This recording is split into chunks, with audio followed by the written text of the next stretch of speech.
Hello everyone. Please tell me, which city are you listening from? What time is it there? It was supposed to be a quick trip, a short walk through Times Square, just to clear my head. I had just finished a late dinner at a small diner near 8th Avenue, and I had a few hours before I had to catch the last train back home. I hadn't seen the city at night in a long time, so I figured it would be nice to take a walk, soak in the neon lights, the crowds, the buzz. I liked the way Times Square felt at night, alive, electric, a constant hum of energy. But that night, it wasn't what I expected. I should have known something was off the moment I stepped onto 42nd Street.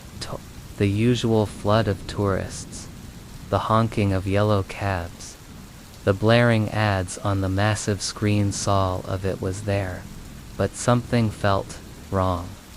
The usual roar of the crowd was quieter than usual, and it was almost as though I was walking through a dream. The bright lights, those massive, colorful billboards, seemed muted, as though the colors were too dim, too faint, like they were fading in and out. I shook my head, thinking maybe it was just the late hour getting to me. Maybe I was just tired. But it didn't stop there. As I walked deeper into the heart of Times Square, I started to notice the people. The crowds were thinner than usual, but there were still enough to make me feel like I wasn't alone. What struck me immediately was that no one was talking. Not a single person. No chatter, no laughter, no shuffling footsteps. Just silence. The only sound I could hear was the dull hum of the neon lights overhead, the faint rumble of the subway below, and my own footsteps, past a group of people near one of the billboards, but something made me pause. I glanced over at them, trying to get a good look, and that's when I noticed it. No one had a face. It was subtle at first. They were all facing forward, walking, in unison, their heads slightly tilted, but their features, eyes, noses, mouths, were completely absent. It wasn't like they were blurred out, like in some kind of weird photo edit. No, it was worse. Their faces were completely smooth, featureless, like empty canvas, as though their faces had been erased. Their skin was almost waxy in the dim light, like a mannequin, cold and lifeless. I felt a cold shiver crawl up my spine, but I tried to brush it off. It was late, I was tired, and I was probably just imagining things.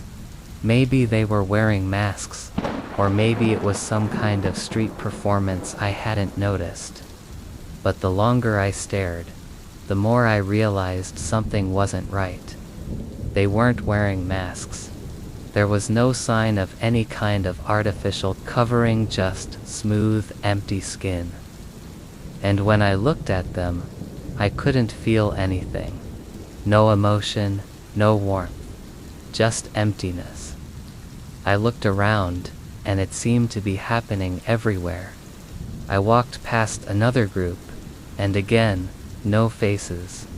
They moved like automatons, silently walking, each one with that same blank, featureless face. I started to feel dizzy, a cold sweat forming at the back of my neck. The more I looked, the more people I saw without faces. The crowd seemed to move in a strange, synchronized rhythm, like they were all part of some choreographed dance I wasn't a part of. But no one looked at me. They didn't even seem to notice that I was there. I tried to shake it off, tried to keep moving. I turned a corner, walking towards the steps near the TKTS booth, hoping to get some air, But the scene didn't change. It was worse here. The crowd, though sparse, was still the same people walking, but with no faces, no expressions, no life behind those empty, smooth-skinned surfaces. I wanted to scream.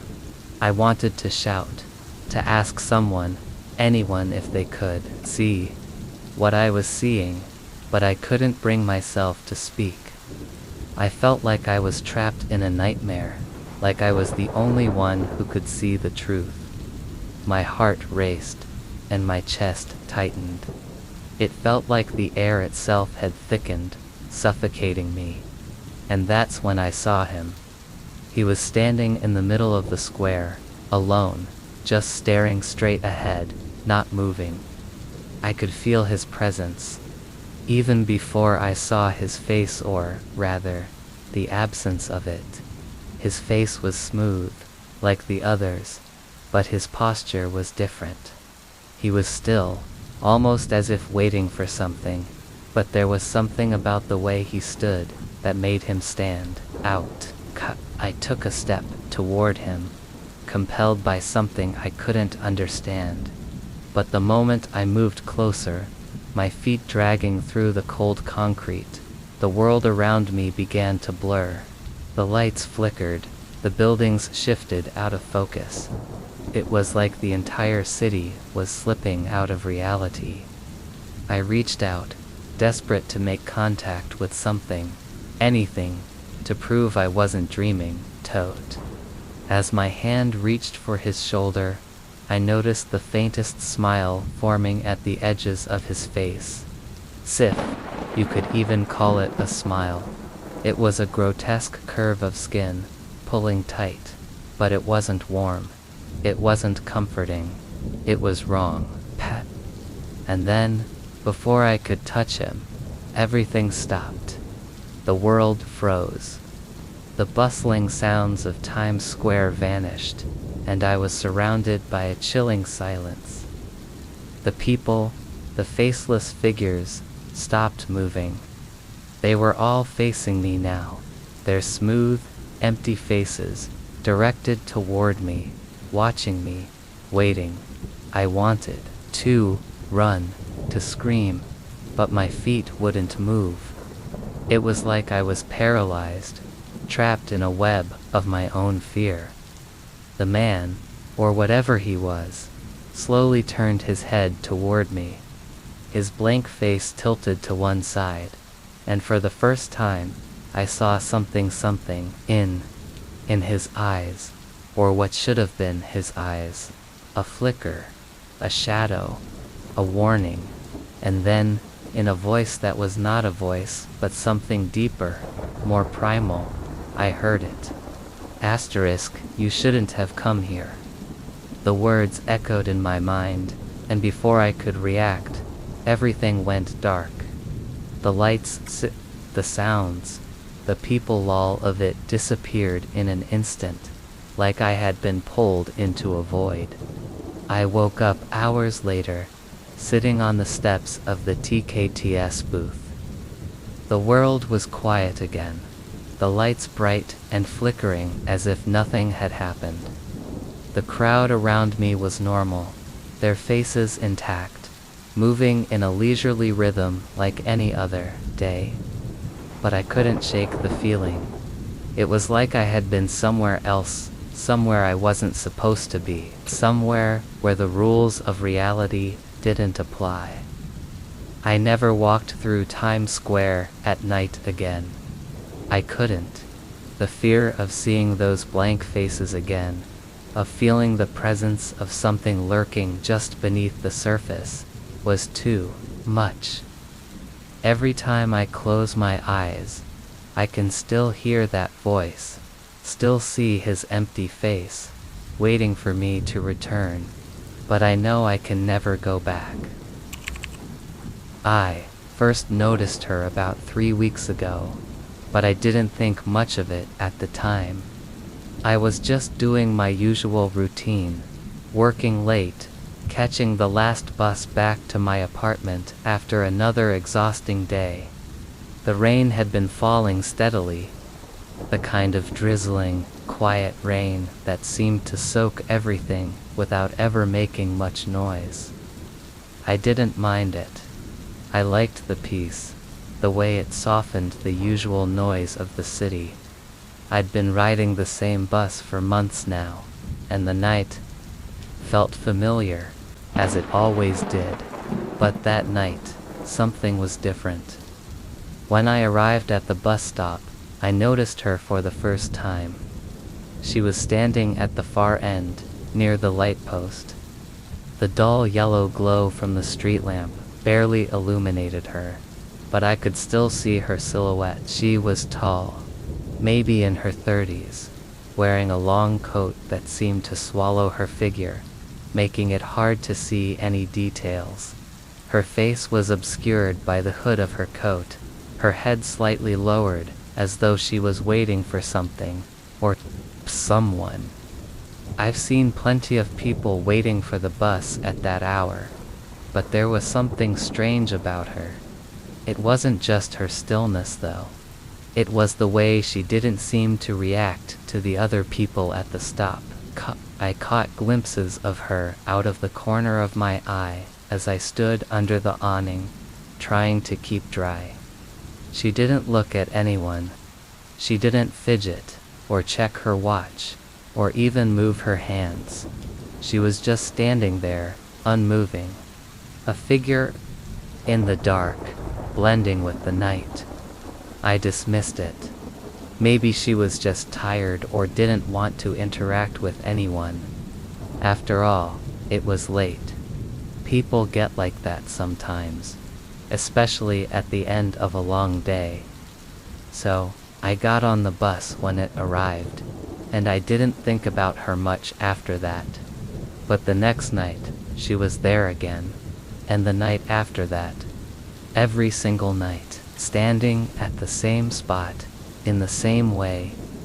At first, I thought it was just coincidence, but after a few days, the pattern became too obvious to ignore. She was always there, always at the bus stop, waiting, never looking at anyone, never acknowledging the passing cars, the other commuters. Always standing still, her face hidden in shadow. I started taking note of little details, the way her coat seemed to swallow her figure, how the collar was always turned up, hiding most of her face.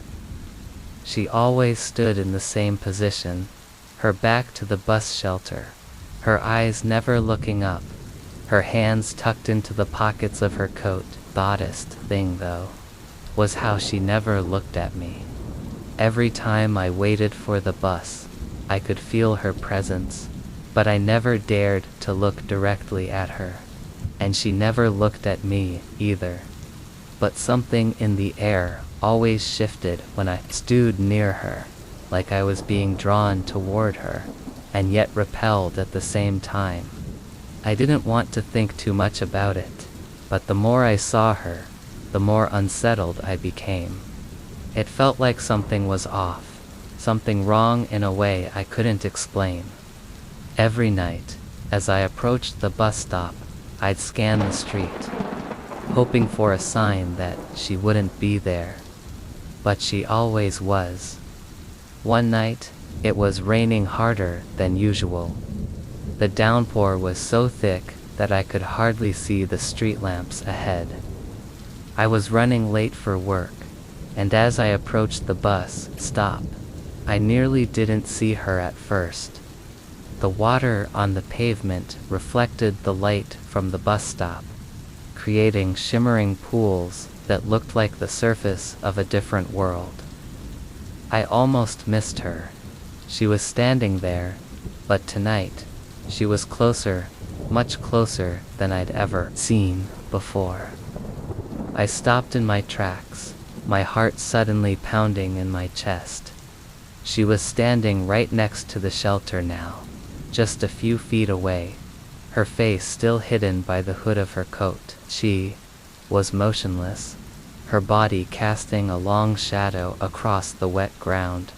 The air felt thick, suffocating, and I felt a strange pressure in my chest, like the space around me had suddenly shrunk. I looked up at the bus timetable, trying to focus on anything other than the presence next to me. The bus was due to arrive in just a few minutes. I turned slightly, glancing back at the woman in my peripheral vision, and for the first time, I thought I saw her move. Her head turned, ever so slightly, until her eyes, those wide, dark eyes, met mine. I froze. My body went cold, as though the temperature had dropped in that single moment. The rain pounded against my skin, but I couldn't feel it anymore. Her gaze was intense, not threatening, but unsettling in a way I couldn't describe.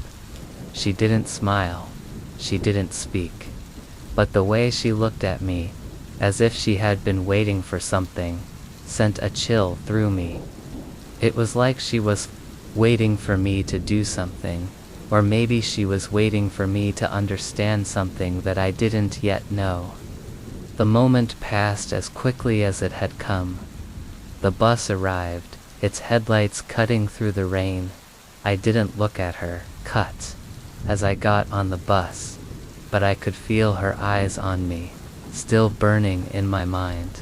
I sat down, trying to steady my breathing, telling myself I had imagined the whole thing. Maybe I was just tired. Maybe the rain had played tricks on me. But I couldn't shake the feeling that something had shifted, that I had crossed some kind of boundary by making eye contact. The next night, I decided not to go to the bus stop. I didn't want to see her again. Didn't want to feel that heavy presence hovering just out of my reach. But I had no choice. The next night, I was running late again, and when I arrived at the bus stop, I saw her. As usual, standing perfectly still, her back to the shelter, her hands hidden in the pockets of her coat. I wasn't sure what made me do it, but I took a few steps closer. I walked toward her, this time with more intention, more purpose. As I neared, I saw her shoulders tense ever so slightly, as though she had noticed my approach. I hesitated, I couldn't turn back now. I was standing right beside her. I could hear her breath now, soft and even. But when I looked at her face, I noticed something that froze me in place. There was no face, no eyes, no nose, no mouth. Just smooth, featureless skin where a face should be. The shape of her head was wrong, unnatural. I could see the edges of her hood, but the rest of her face was completely gone, like someone had erased it completely. The world seemed to tilt, and I could feel my legs shaking beneath me. I wanted to scream, to run, but I couldn't. I was paralyzed. And then, just as suddenly as it had started, the bus arrived. I stepped back, stumbling, and didn't look at her again as I boarded the bus. My heart was hammering in my chest, and I couldn't breathe. The bus pulled away, and I looked out the window, half expecting to see her, still standing there, watching, but she wasn't. The street was empty. The bus drove past the stop, and she was gone. Since then, I haven't seen her again. But I can't shake the feeling that she's still there, waiting, at the same bus stop every night. And every time I pass that stop, even when I'm on the bus, I feel it, the pressure, the heavy, suffocating feeling of being watched, of something waiting for me to return. I don't know who she is, or what she wants, but I know she's there, And I know that every time I pass that stop, I'll wonder if tonight's the night she finally speak. Street. I never thought much about the street cameras. They were a part of the city, something I had grown used to. You see them everywhere, on the corners of buildings, mounted on lampposts, even on the sidewalks themselves. They were just a part of the landscape, like the yellow taxis or the constant hum of city life. To be honest, I didn't even think they were really watching anyone, just there for security, or maybe to catch the occasional petty crime. That was before the night everything changed. It started like any other evening. I had just finished work, a little late, but nothing too unusual. It had been a long day, and I was eager to get home. I took the usual route, walking down 7th Avenue, past the little shops, the neon lights flickering above the storefronts. The city had a rhythm to it at night, a kind of buzz that made it feel alive, but I was too tired to really appreciate it. My mind was elsewhere, on work, on the upcoming weekend, on anything but the city around me. But then I noticed something. I wasn't alone. I had just passed a small convenience store when I looked over my shoulder for a split second and saw him. The man was tall, wearing a dark jacket, and he was walking just behind me, close enough that I could sense him, but not so close that it was obvious he was following me. I thought I was imagining things at first. After all, it was a crowded street, and people walked at different paces. I'd see someone behind me now and then, especially on a busy street like 7th Avenue. I kept walking, trying to ignore the strange unease that settled in my chest. But as I turned onto the next block, I glanced over my shoulder again. The man was still there. He hadn't changed pace. He was still a few steps behind me, just far enough that I couldn't really make out his face, but I could feel him there. The city was busy, but now it felt like the space around me had suddenly shrunk. Like everything else faded away, and it was just the two of us walking through this narrow stretch of sidewalk. I tried to shake it off. Maybe it was a coincidence. Maybe I was just being paranoid. But the feeling kept gnawing at me, getting stronger with every step. Every time I turned a corner, I glanced back. He was always there, just far enough to stay out of direct sight, but always present. It was like he was following me deliberately. By the time I reached my apartment building, my nerves were frayed.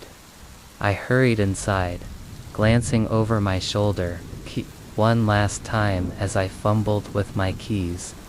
I breathed a sigh of relief when I finally stepped inside, locking the door behind me. I was safe.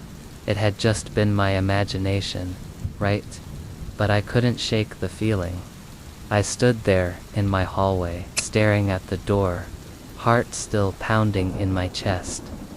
I tried to tell myself it was nothing, just a coincidence, right? But that man, his shadow always just behind me, lingered in my thoughts. The next day, I tried to forget about it.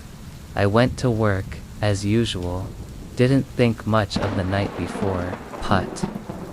As I walked down the street toward the subway station, I couldn't help but look up at the cameras, the same ones I'd always seen around the city.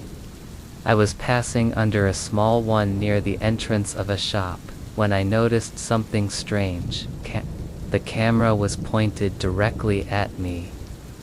It was an odd feeling, as if the lens was following me, watching me. Cage.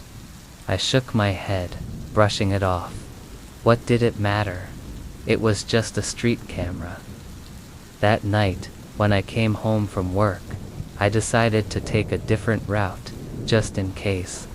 I wasn't sure why, but the idea of walking the same path I had the night before didn't sit well with me. I made my way through a side street, trying to ignore the creeping sense of paranoia that had settled over me. But as I passed under the next street lamp, I froze. There he was again. The same man, walking behind me, just as he had the night before. I felt a cold sweat break out along my spine. This time, I didn't keep walking. I stopped in my tracks, and turned around, staring at him directly. He didn't break his stride. His head was down, his hands in his pockets, but I could feel him staring at me. He didn't look up when I turned around, but there was something about the way he moved that sent a chill through me. I didn't wait. I turned and bolted, running down the street, my feet pounding on the concrete, but I didn't dare look back. The sound of my breathing, loud in my ears, drowned out the sound of the city.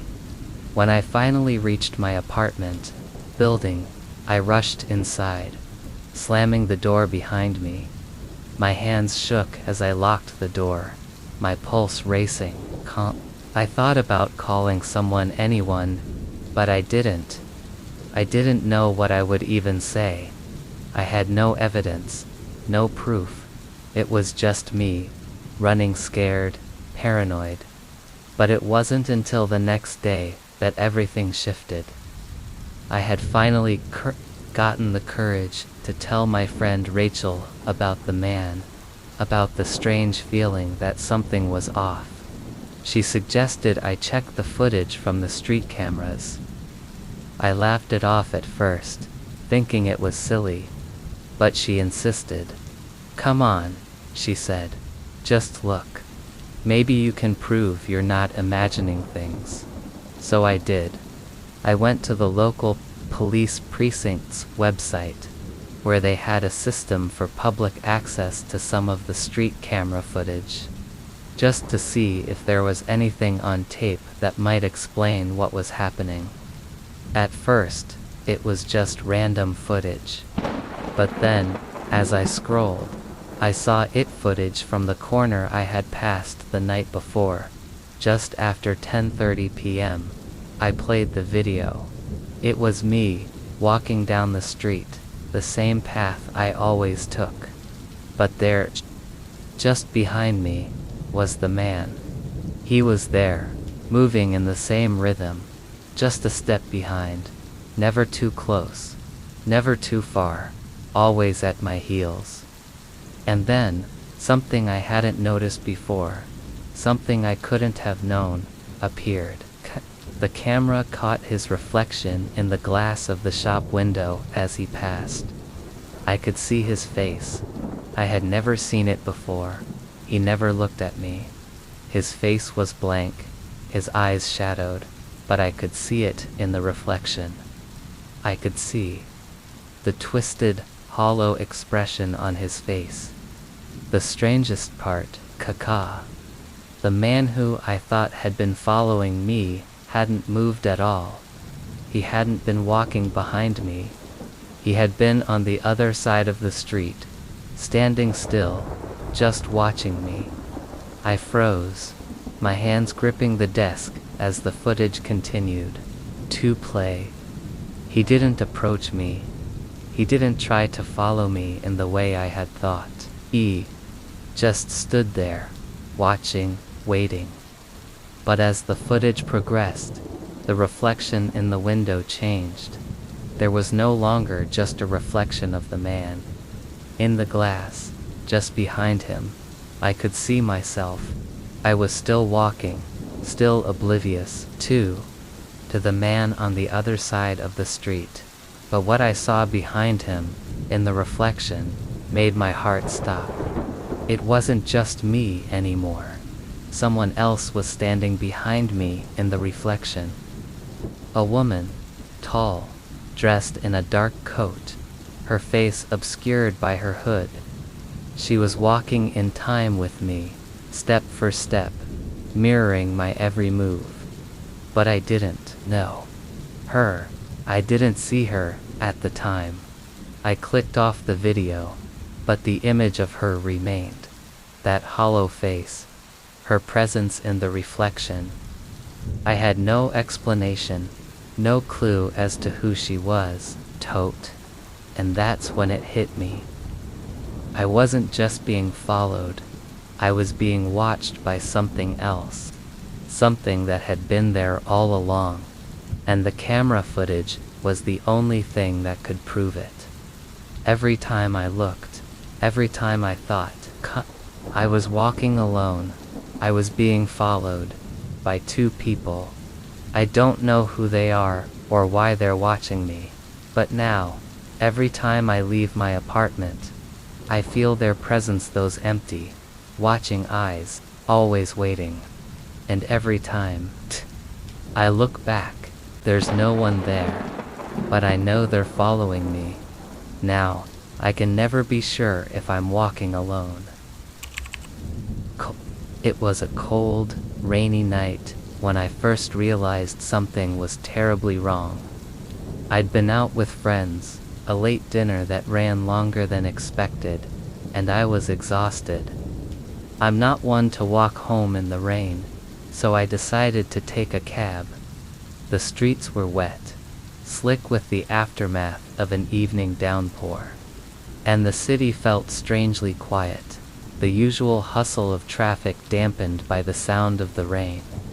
I flagged down a taxi on the corner of 5th and Main, one of those yellow cabs that always seem to be around when you don't need them and nowhere in sight when you do. The car pulled over, the headlights slicing through the fog. I opened the back door and slid in, giving the driver a simple downtown, my usual destination when I'm heading home. The interior was dim, the overhead light flickering occasionally. But nothing unusual. The smell inside the cab was that familiar mix of stale air and the faint scent of old leather. I settled into the back seat, leaning my head against the window. It was late, and I could feel the weight of the day's fatigue pulling at me, making it hard to keep my eyes open. At first, everything seemed normal. The taxi driver didn't speak, which wasn't strange. Most drivers are like that, silent, focused on the road. The rain pelted against the windshield, the sound blending with the hum of the engine. I could feel myself drifting, almost asleep, when something caught my attention. A strange sensation, like something was wrong, but I couldn't place it. The cab seemed to be driving unusually slowly. The lights from the city blurred past, the streets looking darker than they should have been at this hour. I glanced up at the rearview mirror to catch a glimpse of the driver, just out of curiosity. That's when I felt the first wave of unease. The driver's face was obscured by the dim light from the overhead lamp. I couldn't see his features clearly, but his silhouette was all wrong. His posture was stiff, unnaturally still, his hands gripping the steering wheel with an odd precision, as if he was more machine than man. I told myself it was just the exhaustion messing with my mind, the rain distorting everything. But then, as the light flickered again, I saw it. His eyes, they were empty. I don't know how to explain it, but his eyes, wide and unblinking, were completely devoid of life. They didn't move, didn't shift. It wasn't like he was staring at anything. It was as though he wasn't even seeing the world around him. I froze. I couldn't breathe. My mind raced, trying to come up with a logical explanation, but there was nothing. I was trapped in the back of this cab with a driver who wasn't reacting to anything, as though he was not alive. I looked away, trying to convince myself It was just the darkness playing tricks on me.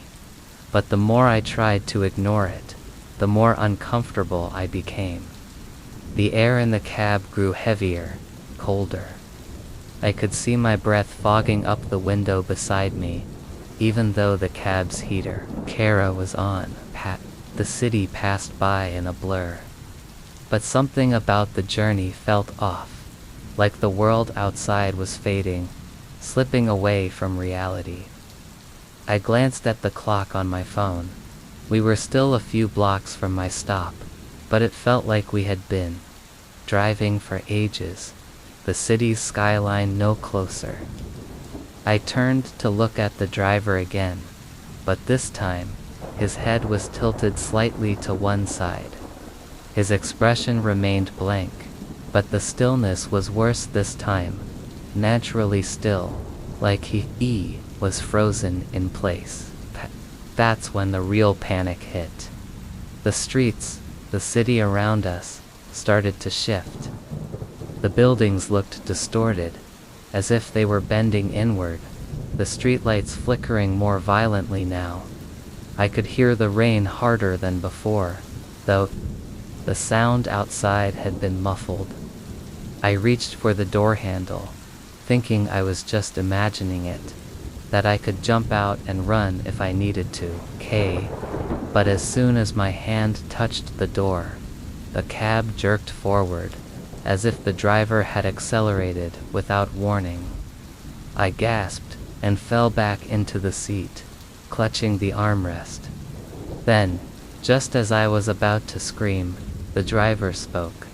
His voice was a dry rasp, like dust falling from an old book, and it sent a shiver through me. "You'll never make it out of here," he said, his voice strangely calm. I froze, his words hung in the air, and my chest tightened as though my lungs were locked in place. I opened my mouth to respond, but nothing came out. The air in the cab grew thicker, the smell of leather and rain mixing with something else, something metallic, like iron, and something older, more ancient. "You'll never make it to your destination," the driver repeated, his voice now a whisper. I couldn't understand.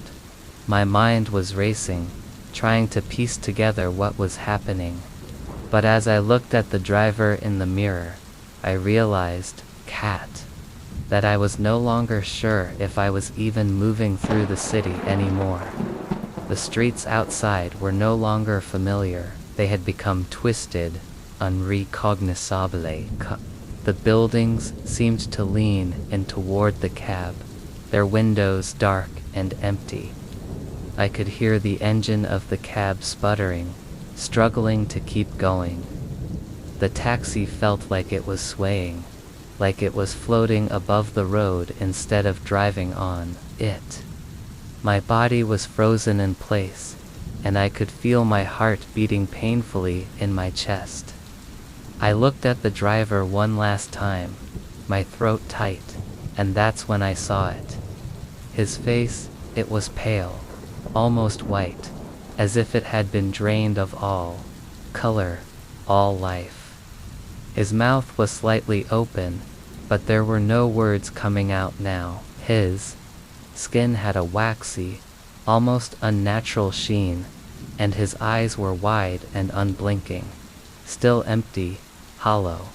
And then, in the dim light of the cab, his face's features started to distort, shifting, as if his skin was stretching and warping. I couldn't breathe. The terror rose in my chest, a sickening wave of panic that nearly choked me. I reached for the door again, my hand shaking violently. "Stop the car," I screamed, but my voice felt swallowed by the thick air, as though my words had no weight, no power. The cab lurched forward, and the world outside the window twisted again. The buildings bent and distorted further, the lights growing dim, fading away. The taxi swerved, and I was thrown back against the seat. my head spinning. I was dizzy, disoriented. But through it all, I could still hear the low hum of the engine. The faint sound of the driver's voice, so calm, so detached. "Jew, you'll never make it back." The city had stopped moving. I didn't know how long I'd been in that taxi. I didn't know where I was anymore. The air had become so thick, I could hardly breathe, and the fear clawed at my chest. I was trapped, but I didn't know in what. It felt like I was stuck in a place between places, a world that wasn't mine, caught in the space between being alive and being somewhere else. Eventually, I managed to push myself out of the seat, my legs weak, my hands trembling. I tried to open the door, but the handle wouldn't budge. The taxi kept moving, but now the streets were completely empty. The city had disappeared into the fog. Then, the driver's voice echoed through the cab one last time, low and ominous. "You're not meant to leave," he said, his voice now cold, almost mechanical. And then, everything went black. I woke up the next morning, disoriented, lying on a sidewalk I didn't recognize. My head ached, my throat dry. I sat up, confused, and looked around. The city was back to normal, bright, noisy, alive with movement. The rain had stopped, the sun was rising, and people were walking by, as if nothing had happened. I looked up at the street corner where I had been. The taxi was gone. But the strangest thing was that I couldn't remember how I had gotten there. The cab ride felt like a dream, or a nightmare, but the mark it left on me, the feeling of being somewhere that wasn't real, still clung to me. And every time I close my eyes, I can still hear the engine sputtering, the driver's voice saying those same words. "You're not meant to leave." And I wonder, sometimes, if I ever really made it out of that ride. It started one crisp autumn evening, when the chill of the evening air crept into my bones despite my heavy jacket. I'd been out running errands for hours, the weight of the day dragging me down. It was getting late, and the park was quiet, too quiet. The kind of quiet that makes you feel like you're being watched. But I brushed it off, telling myself it was just the usual after-work fatigue. The park was on my way home. I walked through it nearly every evening to clear my head. It wasn't anything special. Just a small neighborhood park with a few benches, a pond that reflected the sky, and trees that seemed to stretch forever in every direction. It had always been a peaceful place, somewhere I could go to get away from the noise of the city. But this time, something was different. As I walked along the narrow gravel path, I spotted her sitting alone on one of the benches near the edge of the pond. She was staring at the ground, her body hunched forward, her hands clasped tightly in her lap. The strange thing was that there was no one else around. The park was empty, the streetlights casting long shadows that stretched over the stone walkways. She was wearing a long, dark coat, her face obscured by the hood, but I could see her figure clearly. There was something about the way she sat there, so still, so silent, that made my skin crawl. I told myself it was nothing, that maybe she was just someone taking a break, or perhaps waiting for someone. But something about her presence lingered in the air, like a quiet tension that I couldn't shake. I almost walked past her, keeping my gaze on the path ahead, but then, just as I passed by the bench, I heard it. A soft whisper, My name. It was faint at first, almost imperceptible, but unmistakable. Elliot. I froze. My heart skipped a beat.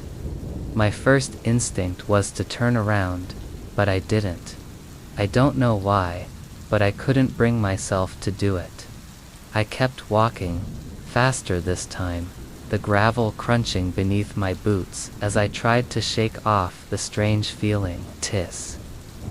I tried to convince myself that it had been the wind, a trick of the evening air, but I couldn't stop the sense of dread that crawled up my spine. I hurried through the park, my thoughts racing, but the feeling of her whispering my name stayed with me.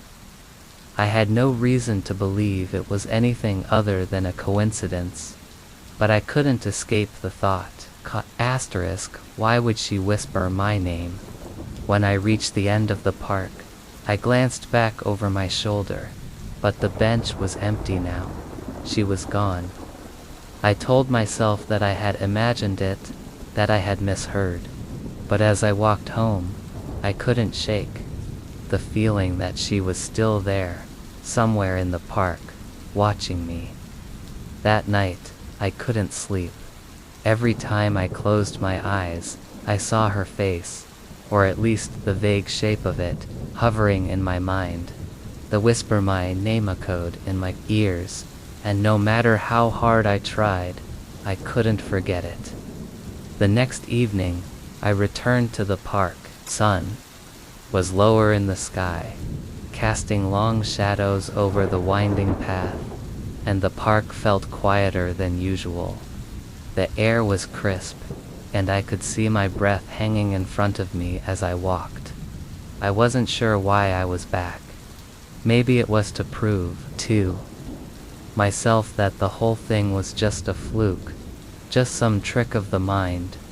I told myself that if she wasn't there, I would leave and stop thinking about it. But she was there. She was sitting on the same bench, just as still, just as silent as before. Her head was lowered, and her hands were clasped in her lap. The moment I saw her, the same strange feeling from the night before came rushing back, feeling of being watched, the feeling that something wasn't quite right. Coward. I stopped in my tracks, my body frozen in place. And then, just as before, I heard it. Elliot. The whisper was softer this time, almost like it was in my ear. I felt my stomach twist, the air around me growing cold. I couldn't move. My feet felt like they were cemented to the ground. The whisper wasn't just a sound. It was felt, like it resonated through me, vibrating in my chest. I finally turned around. I don't know why I did it. I couldn't help myself. I had to see her face, had to understand why this was happening. But when I turned to face her, there was something else, something more terrifying than her presence. Her eyes.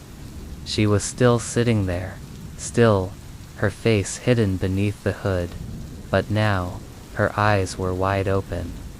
She wasn't looking at me, but at the ground, and yet I felt like she was staring straight through me. Her pupils were wide, her gaze vacant, unblinking. She didn't move. She didn't acknowledge my presence in any way. She just stared, unmoving, as though she were waiting for something. I couldn't breathe. The air around me was thick, heavy, and the whisper lingered, still ringing in my ears, louder this time. Elliot. I turned and ran. I don't know why.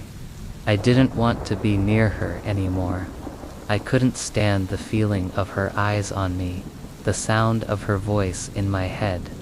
My breath came in sharp gasps as I hurried through the park, my footsteps echoing in the empty space. I didn't look back until I reached the edge of the park, where the streetlights started to appear. I glanced over my shoulder. She wasn't there. The bench was empty again, but the air still felt thick, as if the space I had just left was holding its breath, waiting for something. The next day, I went to the park again. I didn't know why I was doing it, why I couldn't let it go, but, done. I couldn't stop thinking about her, about the whisper, about the way she had looked at me without seeing me. She wasn't there. I walked the path to the bench, scanning the park, my heart beating in my chest. I kept waiting for her to appear, to sit quietly in her place, to whisper my name again, but there was nothing. The park was empty, the bench unoccupied. I breathed a sigh of relief, but the unease didn't go away. I turned around to leave, but as I passed by the street lamp near the park's edge, I saw something out of the corner of my eye. A figure, a shadow. It was the same bench, the same place where she had sat before. She wasn't there now, but I saw something, or rather, someone standing in the shadows behind the bench, watching me. I couldn't make out their face. The figure was too far away, hidden in the dark. But I knew it was her. I knew it, deep in my bones. And I heard it again, in my ear, as if the voice was right beside me. Elliot. I didn't stop running until I reached my apartment, my heart hammering in my chest, the sound of her voice ringing in my head. I haven't been back to the park since. I haven't been able to bring myself to walk past that bench, to face whatever it is that's waiting for me there. But every night, when I close my eyes, I hear it, her whisper, Elliot. And I know, somehow, she's still waiting for me. I've always been a night owl. There's something peaceful about the city at night, the way everything slows down. The usual chaos of the streets softened by the dim glow of streetlights and the quiet hum of the subway beneath. I work late, and sometimes when I finish up, I like to take the late-night subway home. It's usually empty, or nearly empty, and I can sit back and relax, listening to music or zoning out, letting the train carry me away. But this night was different. It started out just like any other night. I'd finished up a late meeting at the office, the last one of the week, and I was tired, looking forward to getting home and unwinding. I descended into the subway station, the usual smell of damp concrete and stale air greeting me. The platform was quieter than usual, just a few other late-night commuters scattered around. I barely noticed anyone as I waited for my train. When the train arrived, I was one of the first to board. The doors slid open, and I stepped into the car. It was full-packed with people, more than I expected for this time of night. But they weren't standing. Everyone was sitting, perfectly still. Their eyes were vacant, staring straight ahead, but they didn't move, not even an inch. I glanced around, my footsteps echoing in the silence as I found an empty seat. I sat down, trying to shake off the uneasy feeling that crept over me. The train started moving, its usual rhythmic motion rocking me gently, but something was off. It was too quiet. Normally, there's at least the low murmur of people talking, the rustle of bags, the shuffle of feet. But not tonight. It was as though no one was breathing, no one was moving. The air felt thick, heavy, almost suffocating. I glanced around again, my heart starting to race. Everyone was just sitting there. No one even turned to look at me. Number 1 made a sound. Just still, like mannequins in a display window, pale. Their faces were pale, expressionless, like they were trapped inside their own heads, unable to escape. Their eyes were open, but there was no life behind them, no recognition of where they were, or who they were. It was like I wasn't even same train as them. I shifted uncomfortably in my seat, trying to distract myself.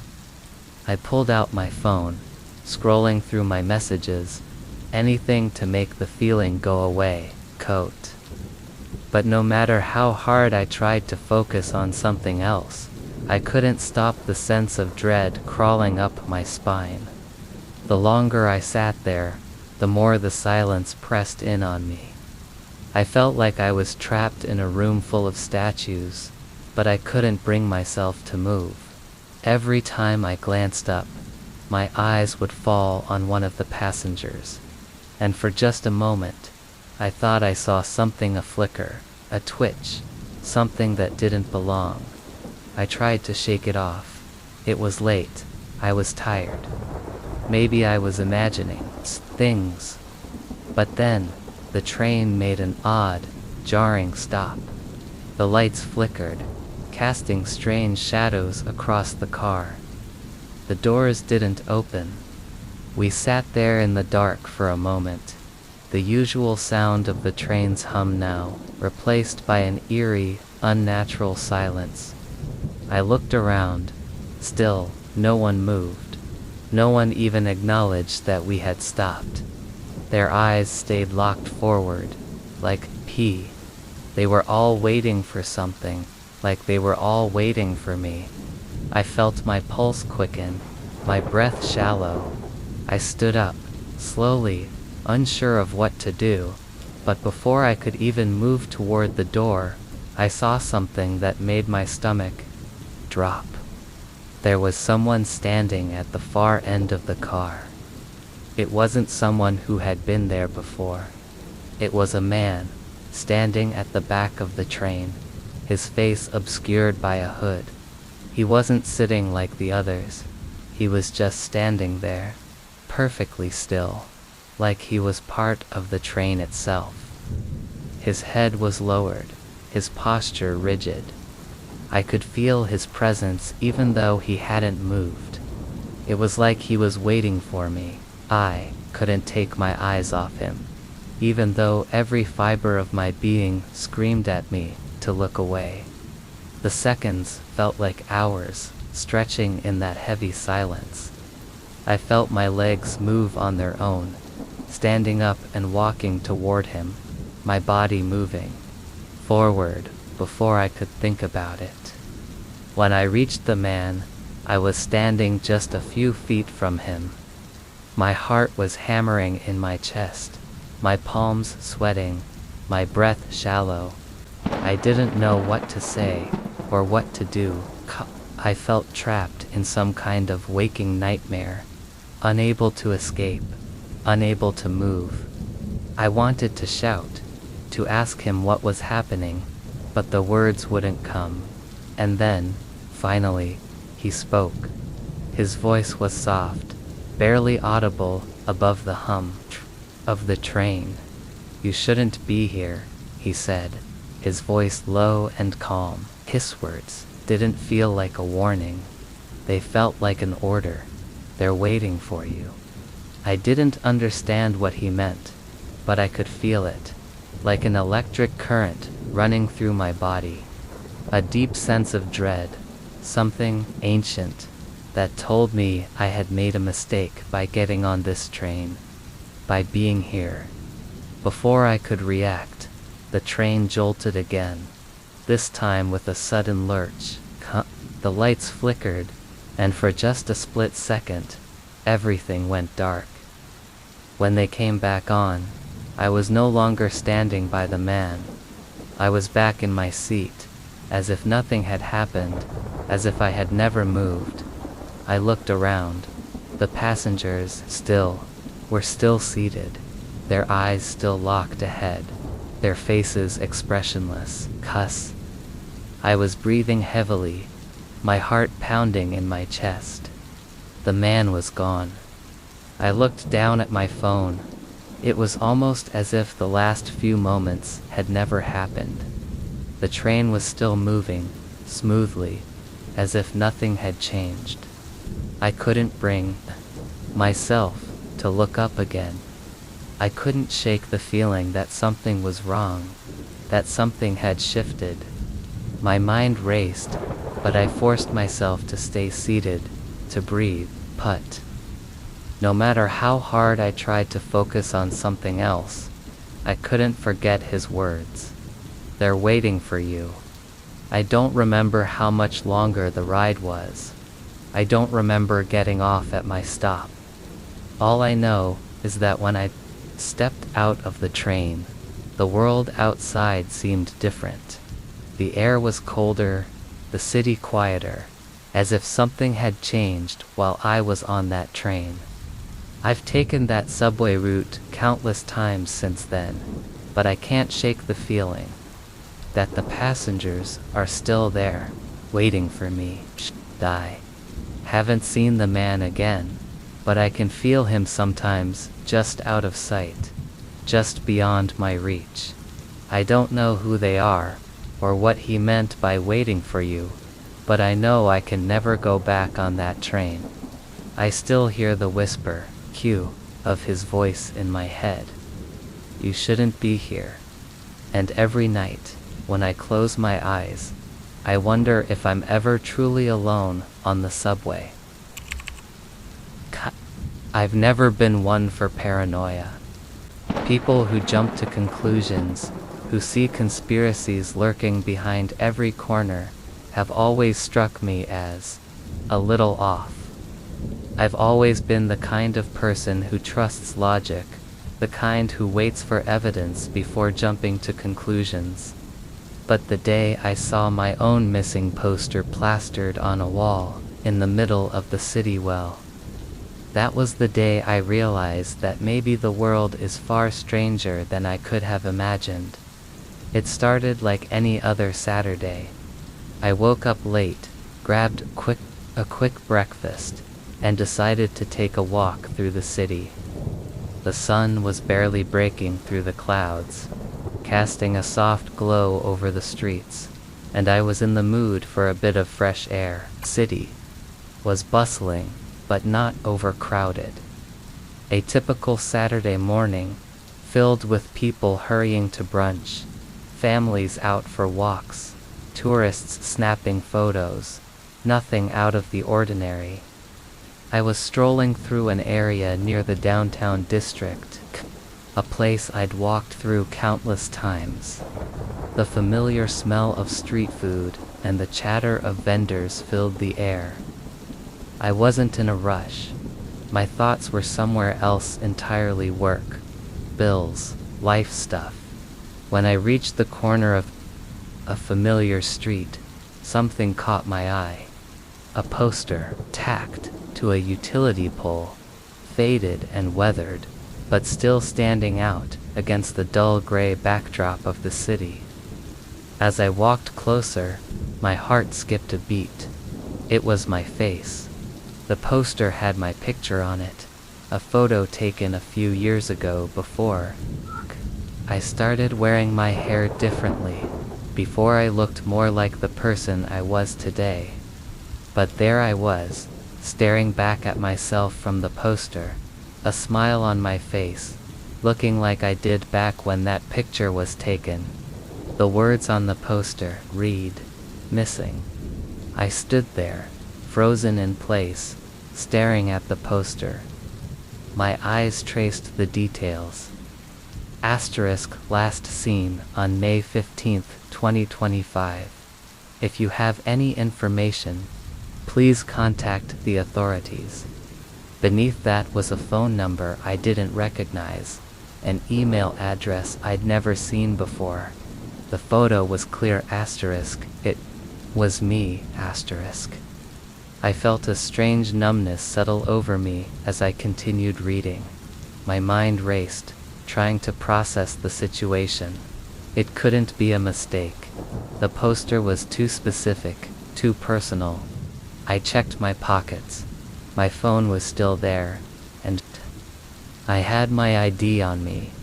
Everything was normal, except for this chill. A chill ran through me as I looked around, wondering if anyone had noticed me staring at the poster. But no one was paying attention. People walked by, oblivious, caught up in their own worlds. I reached out and touched the corner of the poster. Feeling the texture of the paper, I could barely breathe. What was going on? I had to know more. I wasn't missing. Kou. I was standing here, in the middle of the city, alive and well. So why was my face on a missing poster? I walked down the street, my mind racing, unable to focus on anything other than the poster I had just seen. Every few steps, I glanced over my shoulder, half expecting someone to follow me or ask me what I was doing. But no one paid any attention to me. The city continued moving as if nothing was wrong, as if I wasn't staring at a poster of my own face, a poster that claimed I was missing. I walked aimlessly, my thoughts spiraling. I had to call someone. I had to find out who put the poster up, why it was there. I pulled out my phone and dialed my best friend, Rachel. Second ring. "Hey, what's up?" she asked, sounding distracted. "I found my missing poster on a street corner," I blurted out. My voice shook. "I don't understand. It says I'm missing, but I'm not missing. I'm here. I'm right here." There was a long pause on the other end of the line. "Wait, what?" she finally said. "That's weird. Are you sure it's yours, Ko? Maybe it's just a mix-up, or someone else with the same name." I bit my lip, resisting the urge to panic. "No, Rachel. It's my face. Same picture, same name. I'm not missing." "Well, you're talking to me right now," she said, her voice steady. "But that's really strange.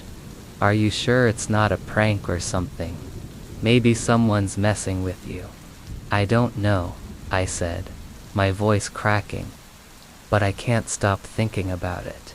It felt too real. It's like someone's trying to say I'm gone." Rachel didn't have much else to say. She promised to come meet me later, but I could tell she was as confused as I was. I didn't know where to go or what to do, so I just kept walking, my mind a whirl of questions. Was someone playing a sick joke on me, or was there something darker at play? I finally made it back home and tried to shake off the unease, but every time I closed my eyes, I saw that poster. I couldn't escape it. The image of my face, the words "missing" printed so clearly across the top, haunted me. But it wasn't until I went through my email that things truly took a turn. A new message had appeared in my inbox, one that I didn't recognize. The subject line read, "We know you're not gone, but it's already too late." My hands were shaking as I opened the email. It was short, cryptic, and chilling. Asterisk, "You've been seen. We know where you are. You were never supposed to return." I stared at the screen, feeling my blood run cold. Who was sending this? Why now? I closed the laptop and threw it across the room, unable to keep the growing panic at bay. My phone buzzed, a text from Rachel. Asterisk, "I just checked online. There's no missing person report for you." No one's looking for you. T-ta. I felt a weight lift slightly from my chest. But the text didn't make sense. If that was true, then who put the poster up? And why was I receiving messages that felt so real? That night, I stayed in, locking all the doors and windows. The rain kept falling, tapping softly against the glass. I tried to sleep, but every time I closed my eyes, I saw the poster again, the blank stare of my face, staring back at me, the words missing, too real, too vivid. Then, just before dawn, I received a call. It was from an unknown number. I didn't answer, but when I checked the voicemail, I heard a voice I didn't recognize. It was low, distorted, almost mechanical. Asterisk, you don't belong here anymore. Asterisk, I froze. The voice was cold, chilling, like it was coming from somewhere far away. I couldn't breathe. And then, just as suddenly as it had started, the voicemail ended. I don't know what's happening. I don't know who is behind this cheer, or why they're trying to convince me I'm missing when I'm clearly standing right here. All I know is that I'm starting to see things I shouldn't be seeing, starting to hear things I shouldn't be hearing. The posters, the messages, the voice, none of it makes sense. And the worst part is, no matter where I go, I'm starting to see my face. On street corners, on bulletin boards, on the sides of buildings. The posters are everywhere. I'm not sure how much longer I can stay here, because I'm beginning to wonder if I ever was really here to begin with. Maybe I've been missing all along. I don't know when it started, but I know when it became impossible to ignore. It was a normal Tuesday night, nothing special. I had just finished a late shift at the restaurant and was walking home. The air was cold, crisp, in that early autumn way. The leaves were turning colors. The trees lining the streets, now a mix of amber and burnt orange. But the wind had started to carry that biting chill that makes you want to wrap yourself in a thick blanket. I wasn't particularly in a rush, so I decided to take the longer route home, strolling down the quiet side streets. The only sound was the rustling of the leaves and my footsteps against the sidewalk. I passed the usual spots, the cafe, with its neon sign flickering on, the 24-hour convenience store with its bright lights spilling onto the pavement, the alley where the stray cats like to hide. When I turned the corner onto my street, something caught my eye. It was the streetlight at the far end, the one by the park. It had been flickering for the past week, and tonight it was doing it again, and off, on, off, like it couldn't decide whether it wanted to stay lit or not. I paused for a moment, staring at it. The streetlight was the only one in the neighborhood that had that odd, flickering behavior. The others worked fine, casting a steady orange glow over the street. But this one always seemed to be struggling. Tonight, it was more pronounced. It blinked on and off in irregular intervals, casting strange, stuttering shadows across the street. Ty shrugged it off and kept walking. It was nothing unusual, right? Streetlights flicker all the time. But as I got closer to the light, I noticed something even stranger. Someone was standing under it. A woman. She was just standing there, her back straight, perfectly still. I didn't see her at first, just the silhouette under the light, her figure outlined by the glow. At first, I thought it was just someone waiting for the bus, but no one ever waits under this streetlight. It's too far from the bus stop. The strange thing was how she was positioned. She wasn't walking, or even moving, just standing there, perfectly still. It wasn't until I was about 15 feet away that I realized she was facing the light. Her eyes locked onto it, as if she were waiting for it to blink again. Something about the way she stood there, motionless, sent a shiver down my spine. The night had grown quieter. Even the wind seemed to have stopped. I tried to look away, but I couldn't.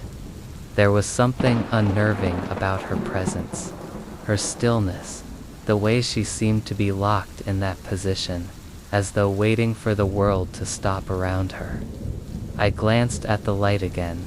It blinked, leaving the street in complete darkness for a split second before flickering back on. I could barely make out the shape of the woman, but there was no mistaking that she hadn't moved. Her posture was exactly the same. I slowed my pace, unsure whether to keep walking, to cross the street, or to just turn around.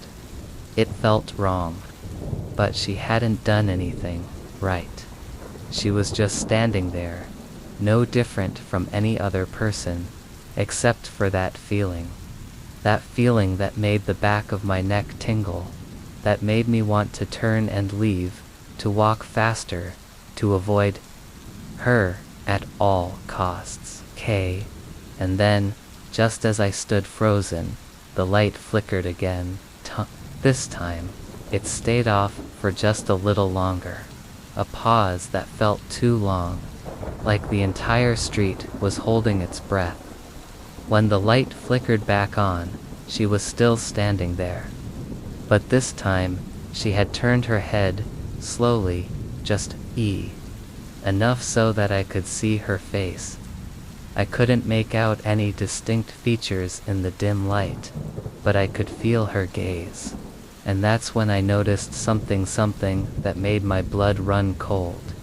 Her eyes were wide open, and she was staring directly at me. I froze, caught in her gaze, as though the world had suddenly narrowed down to just the two of us. I couldn't look away. It was like she was waiting for me to notice her, waiting for me to acknowledge her presence. There was a sense of exultation in the air, like she had been standing there for hours, or maybe days, just waiting for me to finally reach this exact moment. I should have walked away. I should have turned around, kept going, and never looked back. But my feet wouldn't move. I was rooted to the spot, my mind screaming at me to do something, anything, but my body wouldn't listen.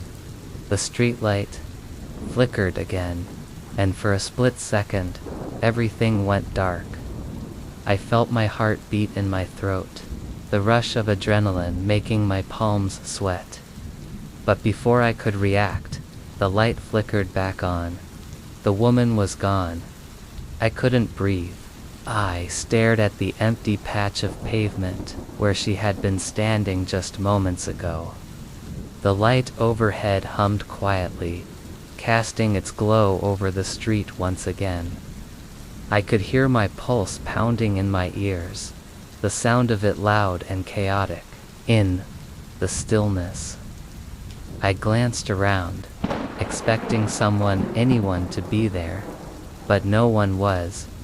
No one had seen her.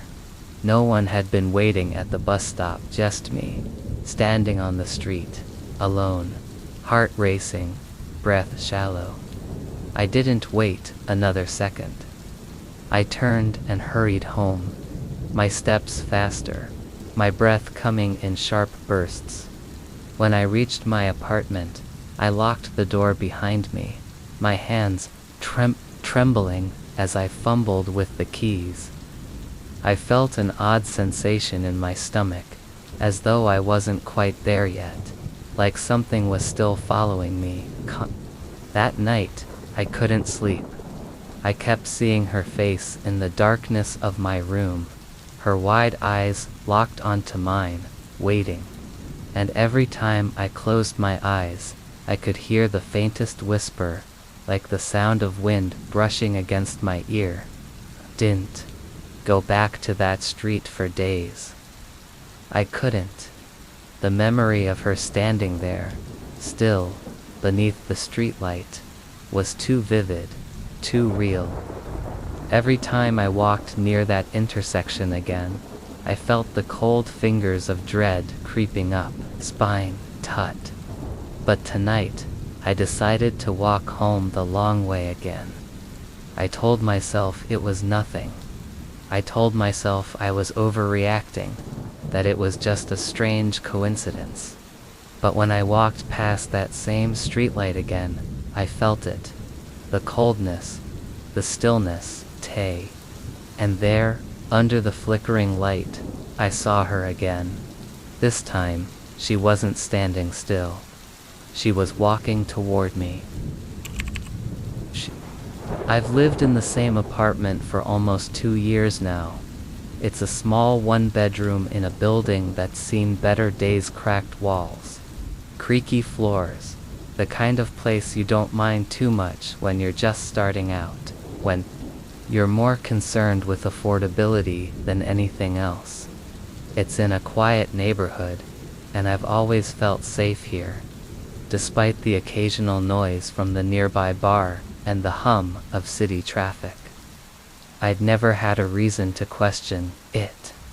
But there's this alley behind my apartment, an alley I try not to think about. It's not a special alley, not in the usual sense. It's narrow, barely wide enough for a car to fit through, and it runs between my building and the one next door. The back entrances to the apartments are in the alley, but no one uses it much. The alley is dark most of the time, the walls of the buildings blocking out the light, and there's always a faint smell of mildew in the air. It's the kind of alley that people avoid, even during the day, which is probably why I've never thought too much about it. I've walked down it plenty of times to take the garbage out, or to retrieve the packages left in the back, but it never felt like more than an inconvenient shortcut. That is, until recently. It started slowly, so gradually, I almost didn't notice at first. The alley seemed darker than usual one evening when I took the trash out. Streetlights, on the other side of the block, illuminated the area enough for me to see, but the alley itself felt off. The shadows were deeper, the walls of the building looming over me more menacingly. I shrugged it off, thinking it was just the time of day. The sun setting earlier now, as autumn rolled in. But the next night, the alley was darker still. I could barely see my hand in front of my face as I stepped into the narrow space, the darkness seeming to swallow the light. The streetlights were still on, and they should have been casting light into the alley, but it was as though the darkness, was resisting it. I walked quickly, dropping the trash into the bin near the back entrance, feeling the hairs on the back of my neck stand up. The alley didn't feel right. It felt oppressive, like something was lurking just beyond the corner, of my vision. I tried not to let it bother me, telling myself it was just my imagination, but the next evening, it happened again. I walked out of my apartment and paused at the back door. The alley was darker than ever. There was a heavy fog now that didn't belong in the middle of the city. The kind of fog that makes you feel like you're in a dream or maybe a nightmare. I forced myself to step into it. The air felt colder than it should have, and the shadows pressed in closer, wrapping around me as I moved. The alley stretched out longer than it should have, the end of it disappearing into thick blackness. My footsteps echoed too loudly, each one amplifying the silence around me. I rushed to the trash bins, doing my best to ignore the sense that something was watching me. There were no sounds, no distant hum of the city, no birds, no passing cars, just the heavy silence that made my heart race. When I turned back to head to the door, I noticed something new. The shadows were no longer just dark, they were moving.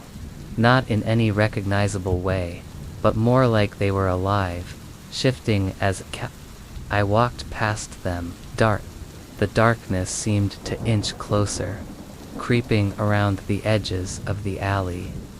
I stopped, staring at the darkened stretch ahead of me. It felt as if the alley was breathing, expanding and contracting, like something hidden inside it was slowly waking up. I practically ran back to the door, my hands trembling as I fumbled with the key's code. I locked the door behind me and leaned against it, trying to calm my breathing. The sensation didn't leave me, though I kept glancing over at the window, seeing the alley through the narrow space between the blinds. The darkness was still there, thicker than before. The next few days were a blur. I couldn't stop thinking about the alley, the way it felt darker every time I passed it. The way the shadows seemed to stretch longer, to cling to the walls. It was as if the alley slowly pulling the light into itself, until there was nothing left but that overwhelming, suffocating dark. One night, I decided to test it. I stepped outside at around midnight, when the streets were quiet. I was anxious, but I had to know. I had to see what was happening to the alley.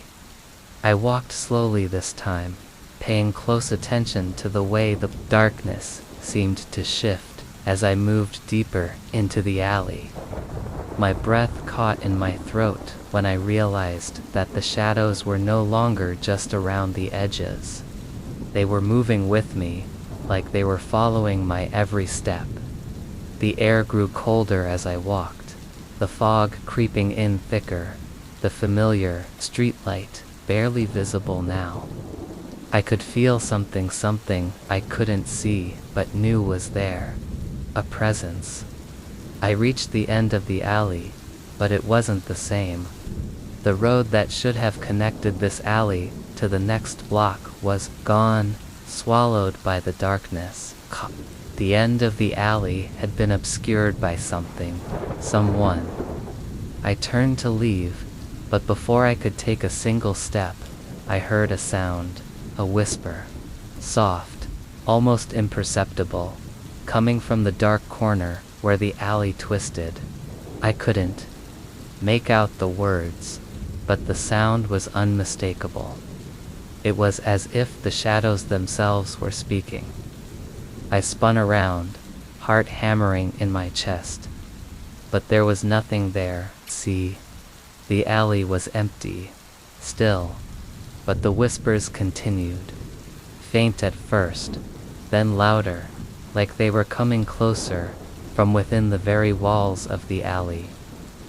I backed away, my feet stumbling on the uneven pavement. The darkness seemed to close in around me, pressing against me, like it was trying to reach out and pull me in. I ran. I didn't look back. I didn't stop until I was safely inside my apartment, my hands shaking uncontrollably as I locked the door behind me. The air inside the apartment felt suffocating, thick with the weight of what I had just experienced. The walls felt too close, too oppressive. I haven't been able to leave since that night. The alley has become something more than a simple walkway behind my building. It's become something that feels alive, something that's watching, waiting for me to step back into it. Every time I close my eyes, I can hear those whispers, echoing in the back of my mind, pulling me toward the dark corner of the alley. The shadows are growing darker, and the alley keeps getting longer. Every time I check, it seems like it stretches just a little farther, beyond what I can see, beyond what I can control. I don't know how much longer I can stay here, because I know that soon I won't be able to ignore it anymore. And whatever it is that's waiting in the alley will find me. It started out like any other day, really. I was running errands, trying to get everything done before the weekend. I had a list, a tight schedule, and was feeling the kind of satisfaction that only comes with getting things done. It was mid-afternoon, and the city was bustling, as usual. The streets crowded with people moving in all directions, everyone lost in their own thoughts. I had my headphones in, listening to a podcast, just zoning out as I made my way through the streets. I noticed him when I turned the corner onto a busy avenue. At first, it didn't register. I was more focused on getting to the coffee shop than anything else. But there he was, standing on the sidewalk near a newsstand, staring off into the distance. He didn't seem unusual, just an older man, probably in his mid-60s, wearing a brown coat and a fedora. His hands were in his pockets, his face expressionless, and for a brief second, I thought he might have been waiting for someone. Didn't think much of it, just a random person, part of the everyday street life that I passed by without a second thought. I kept walking, weaving through the crowd, my mind on the tasks ahead. But then, about half an hour later, I saw him again. I was on a completely different street now, heading toward the pharmacy. I had turned a corner, following the usual route, and there he was, standing outside a small bookstore. He was in the same position as before, just standing there, staring off into the distance. This time, my pace slowed as I passed by him, an odd feeling creeping over me. It wasn't that he looked out of place, but something about his stillness struck me as odd. I couldn't place it, but the sense of déjà vu hit me hard. I didn't stop, just kept moving toward the pharmacy. But now, I felt a weird, nagging sensation at the back of my mind. The kind of feeling that you can't shake, like you've forgotten something important but can't quite remember what it is. As the day wore on, I kept seeing him. Every street I turned onto, there he was. Once near the subway entrance, again, standing at the corner of a cafe I always frequent. At one point, I passed him on a street I barely ever take, and then an hour later, I saw him again, now standing near the park, watching people walk by. It wasn't like he was following me exactly, he was just always there. At first I thought I was imagining it, that I was just noticing him because my mind had locked onto his image. But the more I saw him, the more I felt something wasn't right. I'd turn a corner, distracted by my phone or something else, and there he'd be standing in the same way, watching people walk by, his face unreadable. It was becoming impossible to ignore. I started changing my route, thinking I could avoid him, but no matter where I went, there he was. I didn't speak to him, didn't make eye contact, but I couldn't stop seeing him. And the weirdest part was that I knew I had passed him on a completely different street, at a completely different time. The odd thing about him wasn't just the fact that he was always there, was the way he was always still. Everyone else in the city was moving, walking, talking, going about their day, but not him. He just stood there, watching. At one point, I decided to confront it. I was standing outside a bookstore, waiting for a friend to meet me, when I saw him again. Standing across the street, staring at the same storefront. This time, I couldn't stop myself. I crossed the street toward him, my steps slow but deliberate. When I was within a few feet of him, I stopped. He didn't move. His eyes were fixed on the bookstore window. I couldn't tell if he was seeing anything at all, or if he was lost in some thought I'd never understand. "Excuse me," I said, my voice trembling slightly. He didn't respond. I tried again, a little louder, but still, no reaction. I wasn't sure what I expected, maybe for him to acknowledge me, maybe to say something. But nothing. The silence between us stretched on, until I finally turned and walked away, my heart pounding in my chest. It felt like I was running out of time. I couldn't go on like this, seeing him everywhere, over and over. It was starting to make me feel like I was losing my grip on reality. I decided to go home. I would stop walking around the city for a few days, give myself a break. Maybe I was just tired. Maybe I had imagined it all. That night, I lay in bed, trying to shake the unease. My apartment felt different. The walls seemed to close in on me. I couldn't get comfortable. My phone buzzed with a message from a friend, asking if I'd seen a new article about the city's strange happenings. I was too exhausted to read it, but I opened the link anyway. The article was about a man who had been missing for years. The headline read, "Man disappears from city streets, no one notices until years later." The details of the article, were vague, but the image attached to the story made my stomach drop. The man in the photo was wearing a brown coat and a fedora.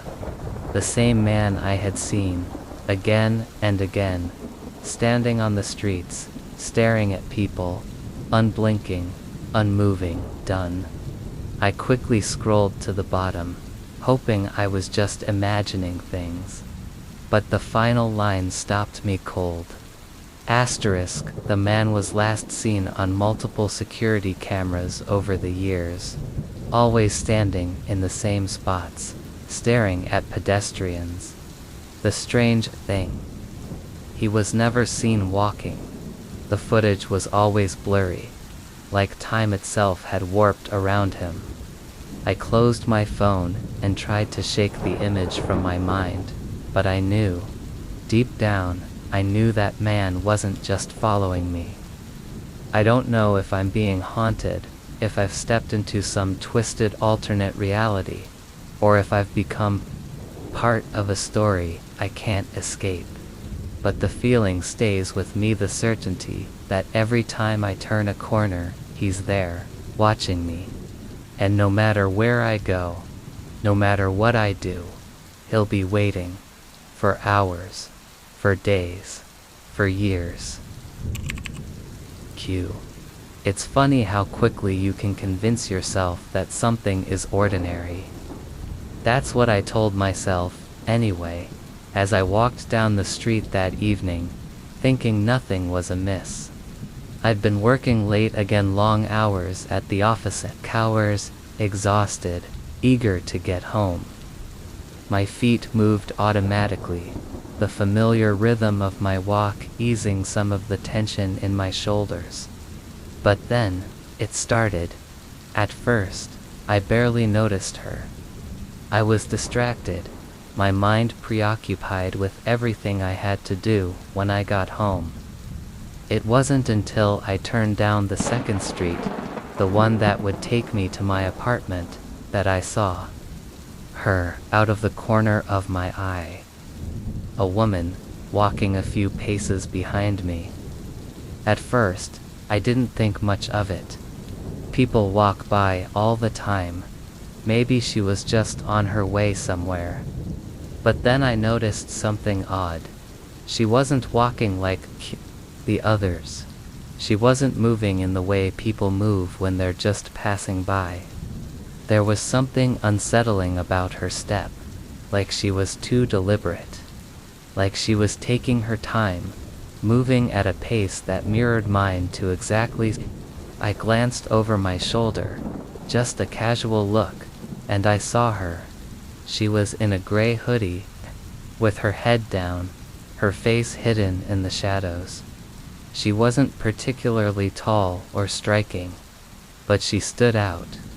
Her pace matched mine perfectly, and when I turned my head back to face the sidewalk in front of me, I felt a small prickling at the back of my neck.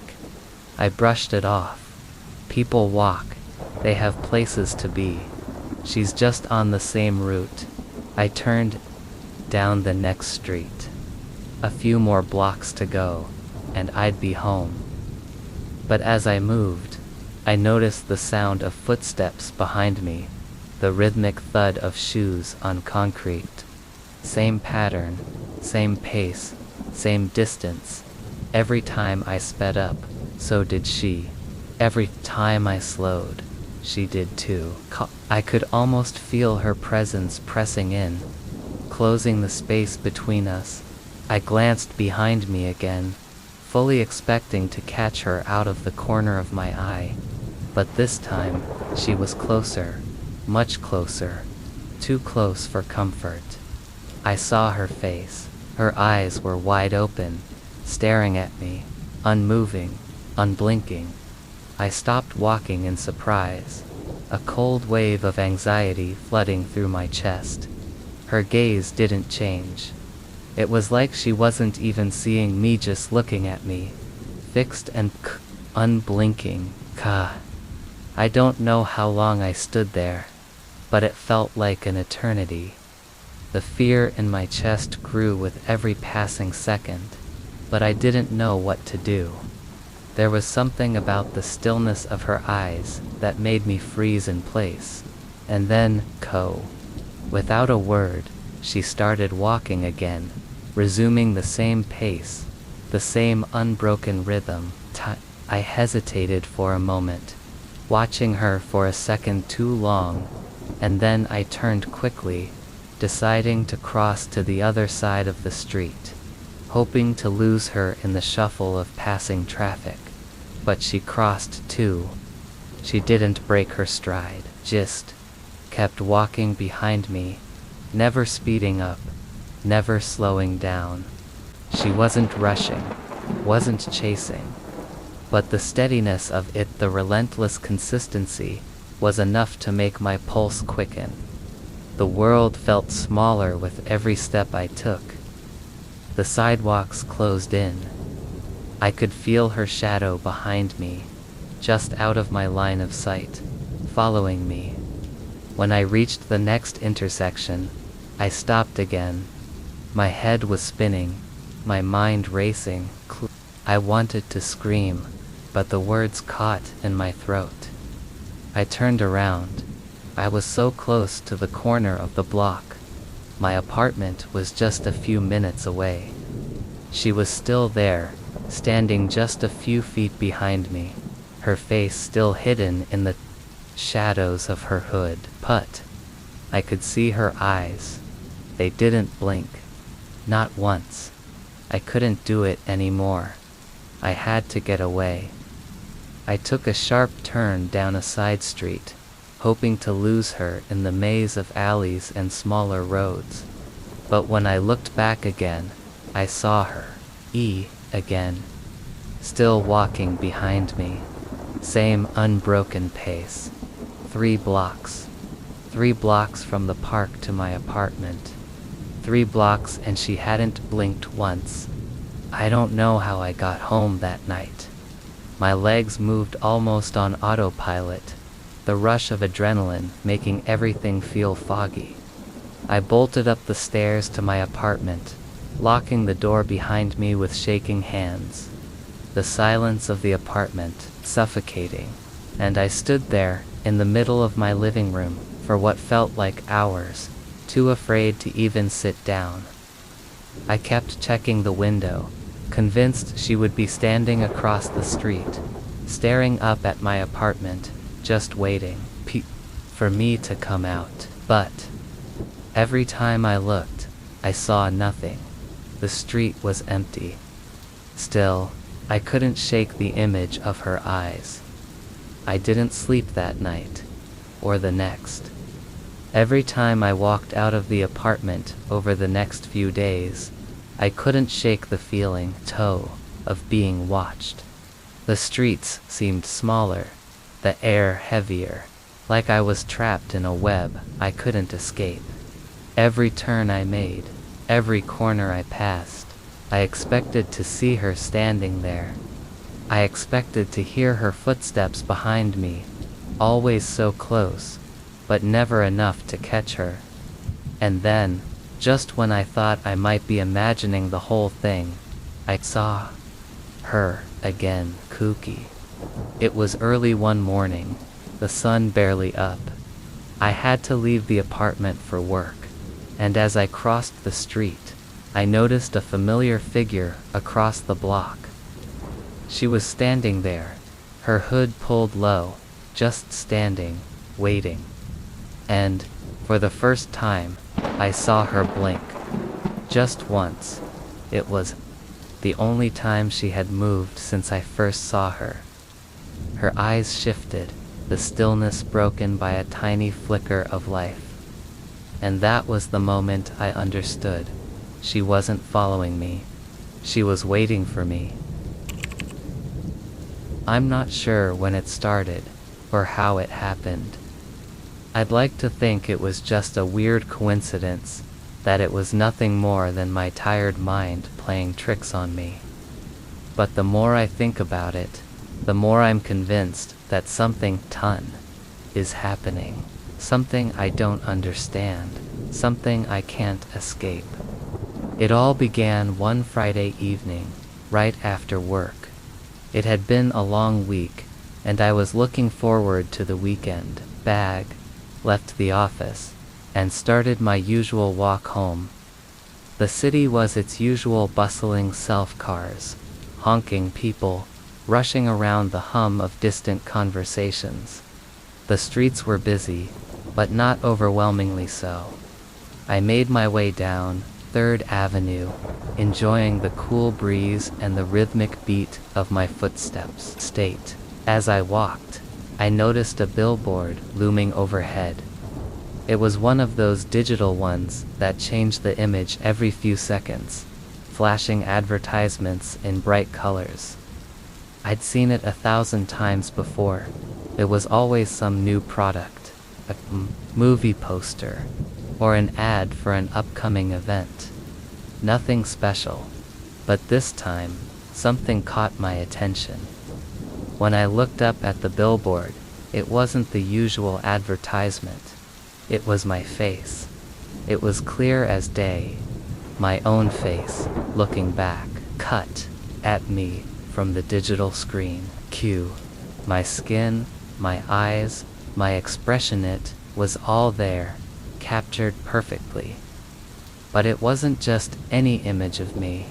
It was an image I didn't recognize. It was a photo that had been taken somewhere I couldn't remember, at a time I couldn't place. I stopped walking, staring at the billboard in disbelief. I squinted, trying to make sense of it. There was no text, no message accompanying the image, just my face. The billboard flickered for a moment, then shifted to the next advertisement, like nothing had happened. I shook my head, telling myself it was a trick of the light, maybe some kind of coincidence. I wasn't sure why, but I quickly turned away, kept walking. But the unease wouldn't go away. I kept thinking about that image of me on the billboard. The next morning, I decided to walk a different route to work. I didn't want to see that billboard again. I told myself I was overthinking it, but the more I tried to shake it off, the more it gnawed at me. As I turned the corner onto another street, my heart skipped a beat. There it was again. The billboard. This time, it wasn't just my face. It was an image of me standing outside my apartment building, looking like I had just come home.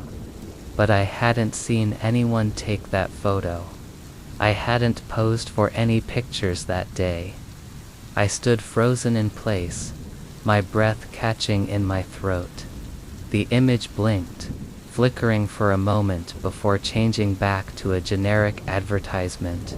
But the damage was already done. My mind raced. Asterisk, how was this happening? Who could have taken that photo? And why was it on the billboard? I told myself it was a mistake. A fluke. Maybe there was some mix-up in the advertising program.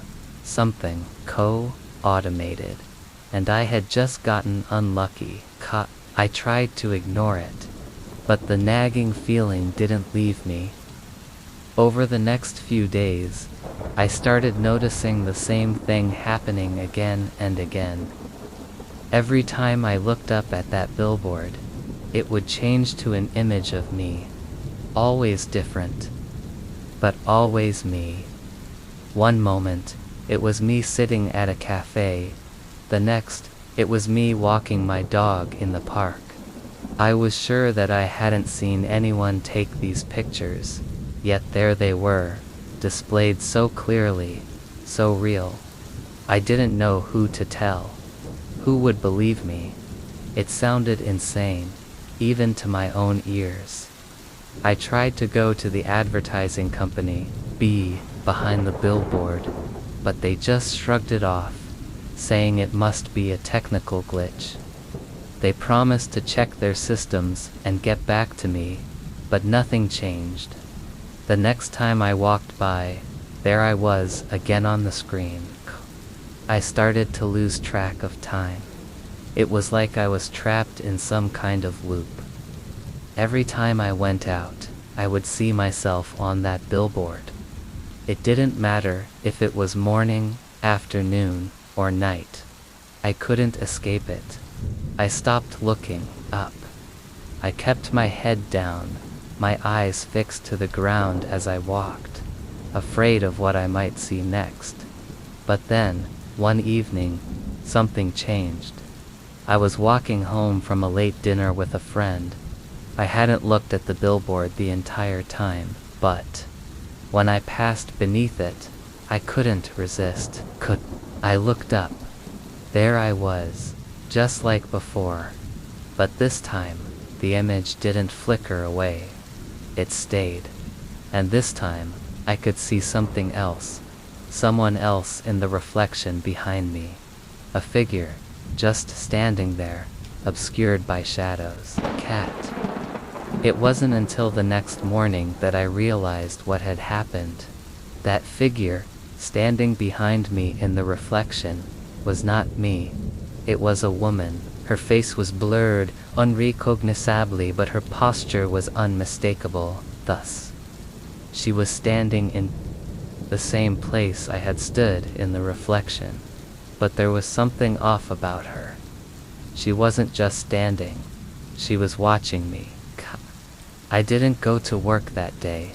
I stayed inside, my phone off, the blinds drawn. I couldn't shake the image of her face in the reflection, the cold, unblinking stare. When I finally worked up the courage to go outside again, I avoided that street. But when I turned onto another road, I saw it. A different billboard, a smaller one this time, just a few blocks from my apartment. And there, again, was my face. Only this time, I was smiling, and the woman was standing beside me.